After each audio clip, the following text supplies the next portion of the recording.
Magandang hapon po sa ating lahat, mga kaibigan, mga kapatid. Ito po isa sa programa ng Chapel of Worship, ang Bible Study.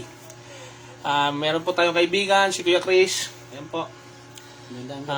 Siya po ay isa sa mga volunteer na naghahanap po siya ng kasagutan sa buhay. Naghahanap po siya ng buhay na walang hanggan. Ngayon, nilalive po natin to para may makakapakinig din po sa mga naghahanap din po ng karunungan. Kung makapakinggan nyo po ito, pwede po kayo mag-comment, pwede po kayo then sasagutin ko po yan pag may oras po ako. Chat nyo lang po ako. At i-guide ko po kayo bilang ako po ay isang lingkod ng Panginoon.